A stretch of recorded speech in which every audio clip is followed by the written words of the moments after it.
Hello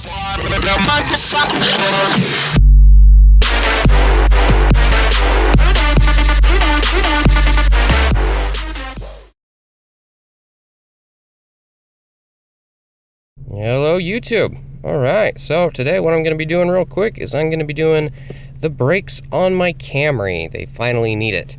If you're wondering if your car needs it, especially the Camry, if you're driving down the road and you've got that brake light, and yes, that is what we call the brake light, if that is on and your e-brake is down and you're driving down the road and this comes on, that means that your brakes are wearing down. Now, if another light comes on that is not that one, it means that one of your headlights or taillights, or a combination of them, that would be this guy right here in the corner, if that comes on, then your brake lights or headlights, one of those, have gone out, or in my case, you put in the wrong bulb and it wasn't recognizing it. Okay, so now that you've taken the lugs off, and if you do need to know, I used a 21 millimeter. There you go, 21 millimeter to take the lugs off. Now I'm going to take the wheel off. Alright, and with a 14 millimeter, you're going to go ahead and take off the centerpiece here, which you need to take off this bolt and then the one right down here. These are both 14s. Alright, now that you've taken the bolts off, you can take the centerpiece out. There we go. And now you can get to your brake pads. All you need to do is slide these out, pop the new ones back in, put a little bit of anti-squeak on there if you want to, and just do the reverse. And if you do put new ones on, like my last video where I showed this on my Subaru, you need to compress this. I have C-clamps where I use mine. Put the old brake pad on here and just squeeze it back into where it was when it's brand new, and pop it back on. Alright, and if you want to do the backs, as you can see, I just took the tire off. There are two different ways of doing this. You can either put screws in both one of these, which will pop this whole drum out. If not, kind of tap it with a hammer, not too hard. You don't want to ruin this unless you're replacing this. So tap it until it gets loose enough for you to actually slide straight out. Alright, once you get it to a point where you can actually take it out, there you go. And if you want to take a look on the inside here, the actual shoes are right here, and they when they activate, they rub against the inside. Now, I haven't taken this off since I've owned this car, so what I'm going to do is I'm going to go around the inside here and make sure it's not extremely worn out, meaning there's not a real big gap between the factory part where it's never been touched and this shiny part where it actually rubs against it. There's not much at all of a bump, and I'm going to go around the side, make sure there's no bumps or anything jagged or anything like that that's going to get in the way. So the rears are very, very, very thin, so I'm going to replace those. Those might be the one that's popping up. So let's get started on this. So for these, this little piece right here, you need to push the spring in, and the piece in the middle grab with the pliers, and you're going to turn it so it can go vertical instead of where it is right now, horizontal.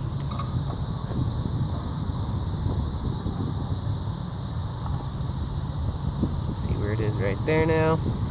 Just needs to pop through. You're going to have pieces come out here. You're going to have 3 of them.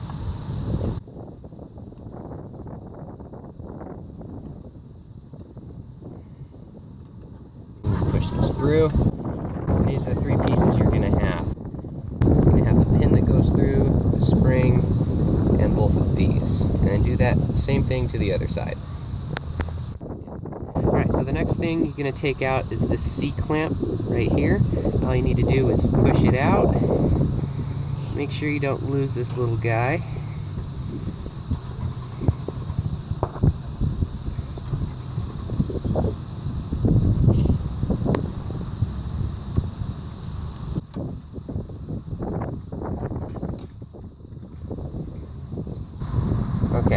now that we've taken this piece off right here, just move this down, we're going to take the spring here on the bottom out.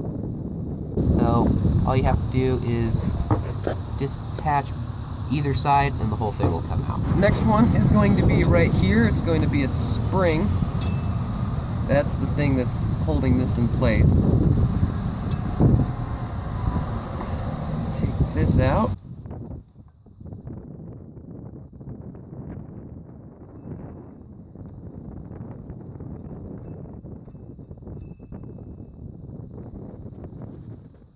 Alright, so the next one you're going to take out is this big spring contraption thingy right here. And all you need to do is grab this, pull it out. Okay, so once you get the spring off, now the left one is the right one is being held on by this piece down here. So all you need to do is take this C-clamp out and this brake pad will be free. And if you're doing anything on your e-brake, this is your e-brake cable. There's no adjustment here, but just in case it's broken or you can't do anything on the inside of the car, check here is a good place to check. As you can see, I just got this one off. There's that pin. With the new ones, they come with new pins on there, so you don't have to bother with those. Got the new ones right there. They come in the package with these. So now, put them back on, or you can clean. I'm going to clean this off a little bit with some brake cleaner. So let me do that. And another thing that you can do is if you're getting bad MPG or something you want to check for, this doesn't spin very freely for me, and it should.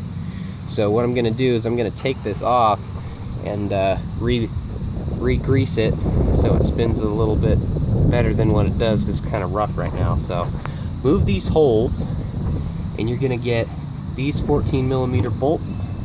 Just line it up so you can fit this guy back in here and take this one off. And there's going to be one right behind here. There's going to be 4 in total. Another one right there, and again on the other side. Alright, now that I took it off, from there, inside here, all this grease is been pretty nasty. It's kind of getting all chunky. So I'm going to clean that out, put some new grease in there, and hopefully this will turn a lot better than what it is. I'm going to use this new ball bearing grease. It does say disc brake, but whatever, it's for ball bearings. And that's exactly what it is. On the inside of this gasket, there's a bunch of ball bearings, which makes this thing spin, but it's really not wanting to spin right now very freely. So go ahead and get a nice big glob of this stuff and throw it in here and make your MPGs happy. Okay, so now that that's all done, I go ahead and I lube this up so it's nice, good. Put that back on. First thing you're gonna do is reattach this arm right here to your new brake pad. My new one lip was a little bit larger than my last one, so what I had to do was remove the brake line. It's really easy. You move the spring up like that and it slides right out of that little C portion that it's holding into, and then put it down on here and smack it with a hammer until it pops in. So now that that's on, I just need to put the clamp back on here. Alright, now I got that C-clamp back on. Make sure you, once you put this back on, clamp it up here at the top so it stays back on, because once you take it off it bends and it doesn't spring back. So bend it at the top, make sure that stays on. And now we're going to put this back up here. It's going to go on just like you had it before, just like this. But the first thing we're going to do before we put that back on is we're going to put back this, the spring, and this braking mechanism. So the next thing you're going to do is this piece on here is going to come back up here where you had the C-clamp that you just put on there.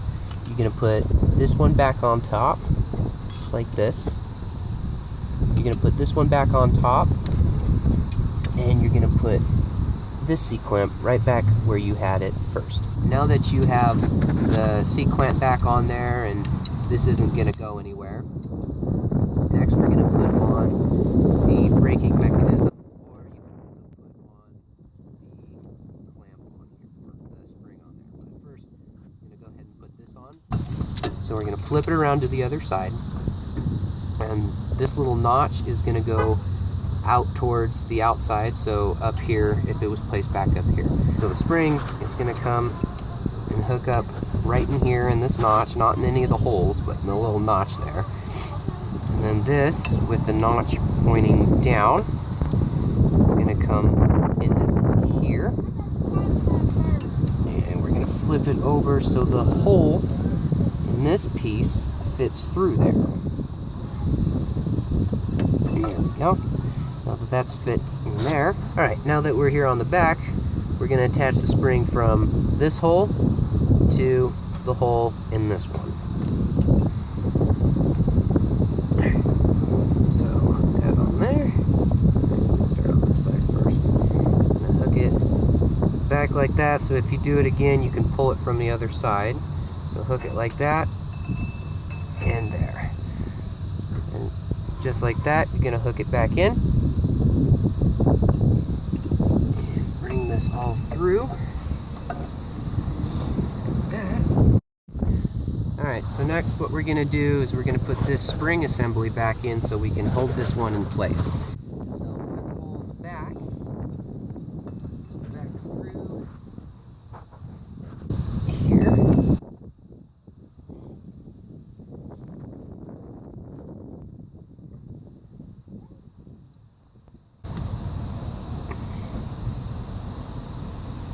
Just like you did before with the needle nose pliers, just push it in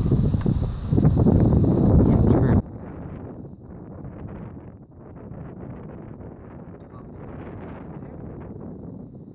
Now this one's not going to move around while you work on the other drum. Alright, so you're going to do the same thing to the other side so you can keep this one in place while you're working on it. So, okay, once you get this on, I squeeze this both together because this middle mechanism right here that attaches both of these was fully extended. So push them together so they're as close as they can possibly get, and make sure it's clamped in here right. And after that, you're going to grab this part of the spring and you're going to put it right back here in this little notch where you first took it out. Alright, so the last thing that you're going to do with the spring on the bottom of the brake, just like the one that you took off before, you're going to connect the two bottom springs back here together.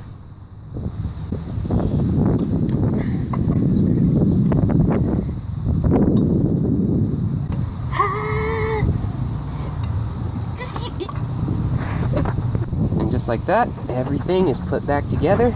Now you can go ahead and put the drum back on there, and you'll be good to go. But first, we'll work on the e-brake. Alright, now that you want to screw with the e-brake, now that you put new brakes on there, or maybe your e-brake just, just keeps going up. Doesn't really do anything at all the way down. Inside your compartment here, it's not going to look like this. There's going to be a little black thing in the way. You're going to move that, and then you're going to have two normal screws. I had to put those in there because my plastic was super cracked. So take out the two bolts that are in there. Alright, now you have both of those bolts out of there. This whole panel up to right here, these little grooves right in there, this whole thing is going to come up, and you're going to move it up and out. But first, you need to get this bezel up right around here. So just get any kind of tool that you might have, or your fingers or whatever, and pop it up. Alright, now that I just got this popped up, you can see there's two screws right there. Those are just normal Phillips heads. So just scoot this back, because there's little lips on those like that. So you just scoot them straight back. You also do have that ECT right there, but I'm just going to leave that in place. Just scoot it up, and there's no need. So I'm going to take both of these screws out, and then after that, this thing should come right out. Alright, now that we have this whole thing up, you have found your e-brake, some wiring components, and of course the brains of your car over there. Your fancy ECU. So what we're going to be looking for is this right here. As you can see, there is 2 nuts that are on here.